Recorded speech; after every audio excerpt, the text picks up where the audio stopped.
মেয়েদের পেশাবের পরে পানি ব্যবহার করার পরে মোছার জন্য আলাদা কাপড় ব্যবহার করা জরুরি কিনা? ঘুমানোর জায়গায় নামাজ পড়লে নামাজ হবে কিনা? হুজুরদের বেতন একদম কম, এই টাকা দিয়ে কিছুই হয় না, পাশাপাশি কি কোনো কাজ করতে পারি?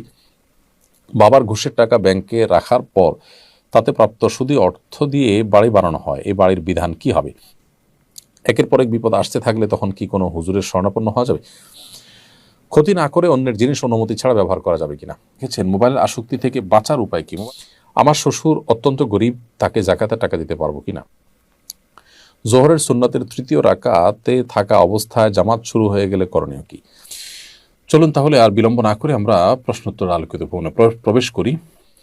রহমতুল্লাহ রিফাত আপনি লিখেছেন, হুজুরদের বেতন একদম কম, এই টাকা দিয়ে কিছুই হয় না, পাশাপাশি কি কোনো কাজ করতে পারি? অবশ্যই মসজিদে যারা ইমাম, মুয়াজ্জিন, খাদিম হিসেবে কাজ করছেন, তারা মসজিদের চাকরির পাশাপাশি বা মসজিদের দায়িত্ব পালনের পাশাপাশি তাদের অন্য কোনো হালাল পেশা থাকাটা দোষণীয় নয়, বরং প্রশংসনীয়। আমাদের দেশের একে দোষণীয় মনে করা হয়। যারা দোষণীয় মনে করছেন তারা আসলে কুসংস্কারের মধ্যে ডুবে আছেন। ইমাম সাহেব, মুয়াজ্জিন সাহেব, খাদিম সাহেব তারা মসজিদ থেকে যে টাকা পাচ্ছেন, প্রথমত সেটা তাদের জন্য সাফিসিয়েন্ট নয়, এই সমাজে সম্মানজনকভাবে চলা তাদের জন্য কঠিন। আর দ্বিতীয়ত হলো, এর পাশাপাশি তাদের একটা হালাল উপার্জন হয়, তারা যদি স্বাবলম্বী হয়ে যান, একটা সময় তারা যদি মসজিদে আল্লাহর ঘরে বিনা পয়সায় সার্ভ করতে পারেন, খেদমত করতে পারেন সন্দেহাতীতভাবে, সেটা প্রশংসনীয়, সন্দেহাতীতভাবে সেটি ভালো হবে। অতএব সেই উদ্যোগ আমাদের নেওয়াটা দোষণীয় মনে করা উচিত নয়। এর পাশাপাশি আরেকটা গুরুত্বপূর্ণ দিক আছে, সেটা হলো যে পৃথিবীর অন্যান্য দেশে আমরা দেখি, বিশেষ করে আরবের কথা আমি বলতে পারি, যে সেখানকার ওলামা একরাম কিন্তু মসজিদের দায়িত্ব পালন করার পাশাপাশি অন্যান্য পেশায় নিয়োজিত থাকেন। আমরা হারামাইনের কথা যদি বলি, মক্কা বা মদিনার দুই মসজিদ, সেখানে দেখব যে সেখানকার কিন্তু যারা ইমাম খতিব আছেন, এমনকি যারা মুয়াজ্জিন আছেন, তারা প্রায় সবাই কোনো না কোনো পেশার সাথে তারা জড়িত, সরকারি বেসরকারি বিভিন্ন চাকরি করছেন, পাশাপাশি তারা এই কাজটা করেন। এবং সৌদি আরবের যতগুলো মসজিদ আছে বিভিন্ন প্রান্তে ছড়িয়ে ছিটিয়ে থাকা, সেসব মসজিদগুলোর প্রায় সব ইমাম, খতিব, মুয়াজ্জিনরা সবাই হয় কেউ স্কুল শিক্ষক, এমনকি কেউ মিলিটারি, কেউ পুলিশে চাকরি করেন, কেউ অন্যান্য চাকরি করেন, পাশাপাশি তারা মসজিদের দায়িত্ব পালন করছেন। তো মসজিদ থেকে যে টাকা নিচ্ছেন তারা অনেকে দান করে দিচ্ছেন, অনেকে হয়তো সেটা তার কাজে ব্যবহার করছেন, আবার অনেকে নিচ্ছেনই না, শুধুমাত্র আল্লাহর জন্য করছেন। তো সব মিলিয়ে এখান থেকে আমাদের একটা ভালো শিক্ষা গ্রহণ করার সুযোগ রয়েছে। সো মসজিদ ইমাম সাহেব, মুয়াজ্জিন সাহেব, খতিব সাহেব তারা যদি ইমামতি, মুয়াজ্জিনি এবং তাদের খাদেমের দায়িত্ব পালন করার পাশাপাশি কোনো একটা হালাল উপার্জনের পথ খোঁজেন বা সে পথ অবলম্বন করেন, সমাজের মানুষ হিসাবে আমরা সেটাকে দোষণীয় মনে করাটা বরং দোষণীয়। আল্লাহ আমাদেরকে হেদায়েত দান করুন। বাবার ঘুষের টাকা ব্যাংকে রাখার পর তাতে প্রাপ্ত সুদী অর্থ দিয়ে বাড়ি বানানো হয়, এই বাড়ির বিধান কি হবে? বাবার ঘুষের টাকা যদি ব্যাংকে রাখা হয় এবং তার থেকে যে সুদী অর্থ আসে সেটা দিয়ে বাড়ি বানানো হয়, তো এটা হারাম হবে।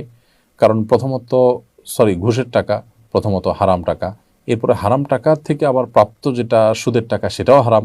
সো এর কোনোটি কিন্তু আপনার বাবার জন্য বা আপনাদের জন্য হালাল হবে না।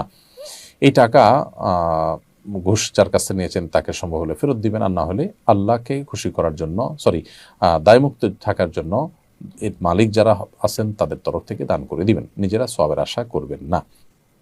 একের পর এক বিপদ আসতে থাকলে তখন কি কোনো হুজুরের শরণাপন্ন হওয়া যাবে? একের পর এক বিপদ আসতে থাকলে তখন আল্লাহর শরণাপন্ন হবেন, কোনো হুজুরের শরণাপন্ন হওয়া নয়। হুজুর আমাদেরকে বিপদ আপদ থেকে উদ্ধার করাবার জন্য কোনো আল্লাহর পক্ষ থেকে কোনো অথরাইজ ব্যক্তি না। একজন হুজুর তিনি আল্লাহর কাছে দোয়া করতে পারেন, সেই হিসাবে আপনি আল্লাহর দিকে মনোনিবেশ হওয়ার পাশাপাশি কোনো হুজুর বা কোনো আলেমের কাছে দোয়া চাইতে পারেন, যে ভাই আমার জন্য আপনি দোয়া করেন, হুজুর আমার জন্য একটু আল্লাহর কাছে বলেন। তো আপনি দোয়া করলেন, তিনিও দোয়া করলো, তিনি হয়তো একটু আমলদার মানুষ, হয়তো আল্লাহর প্রিয় বান্দা, সেই জায়গা থেকে এসে আশা থেকে সুধারণা থেকে তার কাছে আপনি দোয়া চাইতেই পারেন। কিন্তু এটাই একমাত্র করণীয় না, বা এটা মূল করণীয় না। আপনার করণীয় হবে আল্লাহর কাছে দোয়া করা, হুজুরের কাছে শরণাপন্ন হবেন না, আল্লাহর দিকে আপনি ধাবিত হবেন। আমরা নামাজের মধ্যে বলে থাকি ইয়াকা না'বুদু ওয়া ইয়াকা নাস্তাঈন, আল্লাহ আপনার কাছে, আল্লাহ আপনারই ইবাদত করি এবং আপনার কাছেই সাহায্য চাই। সো সাহায্য প্রার্থনা হবে বিপদ আপদে আল্লাহর কাছেই। ক্ষতি না করে অন্যের জিনিস অনুমতি ছাড়া ব্যবহার করা যাবে কিনা? আপনি কারোর জিনিস যদি ব্যবহার করেন, সেটার কোনো ক্ষতি সাধন করলেন না, তাহলে এটা জায়েজ হবে তখন যখন তার অনুমতি আপনি নিয়েছেন।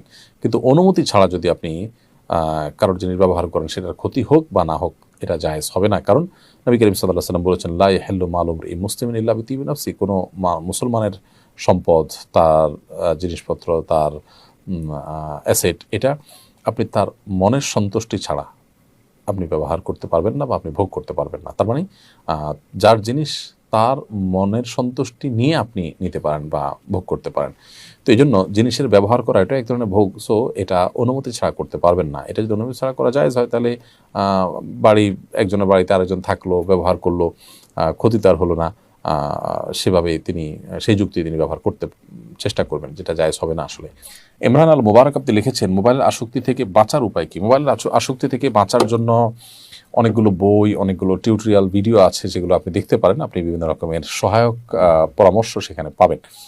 এর পাশাপাশি আমি আপনাকে বলতে চাই যে যারা মোবাইল ফোনে বিশেষ করে ব্রাউজিং করা, সোশ্যাল মিডিয়া ইত্যাদিতে অ্যাক্টিভ থাকা, এ ব্যাপারে যারা আসক্তির লেভেলে চলে গেছেন, তারা এখান থেকে বাঁচার একটা শক্তিশালী উপায় হলো এই মোবাইল বিক্রি করে একটা বাটন ফোনে চলে যাওয়া। এই কাজটা করতে প্রথমে একটু কষ্ট হবে, এরপরে কিছুদিন হয়তো এটা অস্বাভাবিক মনে হবে, কিছু কিছু ক্ষেত্রে একটু ক্ষতিও হবে, কারোর সাথে যোগাযোগ করতে অসুবিধা হবে, কিন্তু এটা সুদূর প্রসারী উপকারিতা রয়েছে।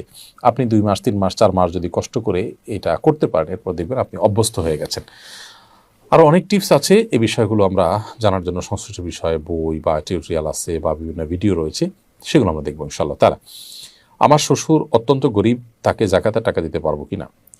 শ্বশুরকে জামাই জাকাতের টাকা দিতে পারবেন, ঠিক একইভাবে বৌমা তার শ্বশুরকে জাকাতের টাকা দিতে পারবেন। কারণ শ্বশুর প্রথমত নিজের বাবা বা সরাসরি রক্ত সম্পর্কে কেউ নন, দ্বিতীয়ত তিনি এমন কেউ নন যার ভরণ পোষণ দেওয়া আপনার উপরে আবশ্যক। যদি ভরণ পোষণ দেওয়া আপনার উপর আবশ্যক হতো তাহলে তাকে জাকাত দিতে পারতেন না। জোহরের সুন্নতের 3য় রাকাতে থাকা অবস্থায় জামাত শুরু হয়ে গেলে করণীয় কি? জোহরের সুন্নতের 3য় রাকাতে আপনি আছেন, এমন অবস্থায় জামাত শুরু হয়ে গেলে আপনি আরেক রাকাতের সাথে প্লাস করবেন এবং তাড়াতাড়ি সেটা শেষ করে জামাতে শামিল হয়ে যাবেন। এক্ষেত্রে নামাজ ভেঙে ফেলবেন না। এটাই হলো ফুকায়ে আহনাফের মত এবং এটা অধিকতর শক্তিশালী। আল্লাহ সুবহানাহু ওয়া তাআলা বলেছেন কোরআনে কারিমে, লা তুবতিলু আমালাকুম, তোমরা তোমাদের আমলকে বাতিল করে দিও না, নষ্ট করে দিও না। যদিও হাম্বলি মাযহাবের উলামা ইকরাম অনেকেই বলেন যে এরকম পরিস্থিতিতে আপনি নামাজ ছেড়ে দিয়ে জামাতে শামিল হবেন, কারণ নবী করিম সাল্লাল্লাহু আলাইহি ওয়াসাল্লাম বলেছেন, ইযা উকিমাতিস সালাতু ফালা সালাতা ইল্লাল মাকতুবা, যখন ফরজ নামাজের একামত হয়, একামত হলে তখন ফরজ নামাজ ছাড়া আর কোনো নামাজ পড়া জায়েজ নয়, যার কারণে আপনি সেটা ছেড়ে দিবেন, এরকম মত তারা দিয়ে থাকেন। মূলত এই হাদিসের আরেকটা ব্যাখ্যা হতে পারে, সেটা হলো যে যখন একামত শুরু হয় তখন আর ফরজ নামাজ ছাড়া অন্য কোনো নামাজ নয়, অর্থাৎ অন্য কোনো নামাজ শুরু করা যাবে না। কিন্তু শুরু করা নামাজ যে ভেঙে ফেলতে হবে সেটা কিন্তু এখান থেকে পরিষ্কার বোঝা যায় না, অর্থাৎ এটার একাধিক ব্যাখ্যা হওয়ার সুযোগ আছে, বিধায় এটা দিয়েই চূড়ান্তভাবে প্রমাণ করা যে নামাজ ভাঙা যাবে সেইটা সঠিক নয়। এমনি আমজাদ হোসেন আপনি লিখেছেন, ঘুমানোর জায়গায় নামাজ পড়লে নামাজ হবে কিনা? যে জায়গাটা আপনি ঘুমিয়ে থাকেন বা শুয়ে থাকেন বা যেটা আপনার শোবার ঘর, শোয়ার জায়গা, সেখানে নামাজ পড়েছেন, যদি পবিত্র হয়, পাক হয়, নামাজ হয়ে যাবে, কোনো অসুবিধা নেই। তবে নামাজের যাতে মনোযোগ থাকে সেরকম জায়গা থাকা উচিত। ধরুন সেখানে ঘুমানোর জায়গা, সেখানে হয়তো কালারফুল নানা বিছানা টিছানা আছে, সেটা আপনার মনোযোগ নষ্ট হতে পারে, এরকম হলে সেখানে বিছানা বিছিয়ে নেবেন, জানামাজ বিছিয়ে নেবেন বা এমন কিছু বিছিয়ে নেবেন যে আপনার মনোযোগকে নষ্ট না করে। বিলকিস বেগম আপনি লিখেছেন, মেয়েদের পেশাবের পরে পানি ব্যবহার করার পরে মোছার জন্য আলাদা কাপড় ব্যবহার করা জরুরি কিনা? না, আলাদা কাপড় ব্যবহার করা জরুরি না। পানি ব্যবহার করার পরে যদি নাপাক দূর হয়ে গেছে মনে হয় তাহলে সেটি যথেষ্ট। আলাদা করে কাপড়